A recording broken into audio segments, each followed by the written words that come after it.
Hello and welcome to How to Automotive. Today I wanted to talk to you about when things go wrong, so stay tuned for that.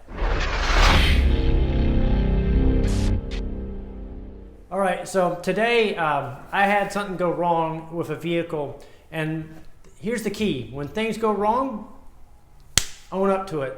If you ever heard of the book called Extreme Ownership by Jocko Williams, I believe his name is Jocko Williams. Anyways, I'll have to double check on that. But anyway, the book Extreme Ownership teaches you about when you make mistakes, or even when you don't make mistakes, is take extreme ownership of and responsibility for what you do, and it could really make a big difference. Well, here it really does work, and it really does make a big difference, especially when you make a mistake and you own up to it. It actually gives you more respect and clout in the shop.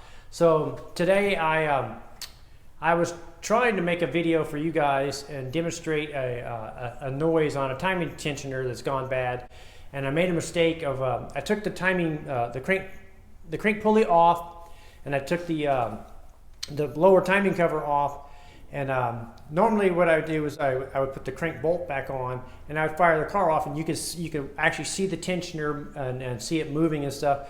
Well, I don't know why, but I forgot to put the crank bolt back on.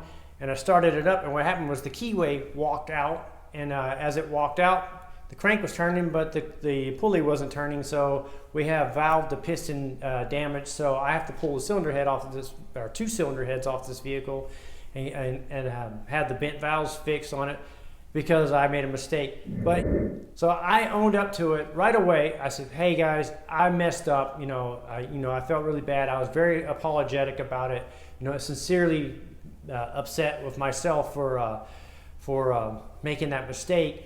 But it's not the end of the world if you own up to it and do whatever you can in your power to right the situation. 90% of the times it's going to work itself out, and it's going to be okay. And you may inconvenience the customer, inconvenience the shop a little bit, inconvenience yourself a little bit. But overall, if you're not making those mistakes all the time, and then you're owning up to your mistakes, and you're manning up, and you're taking responsibility for yourself and your mistakes you make, you're going to be fine. I'm Brian Essa from How to Automotive. I'd like to thank you guys for watching, encourage you to subscribe, invite you to head over to the howtoautomotive.com website for more valuable videos like this. Thank you again for watching.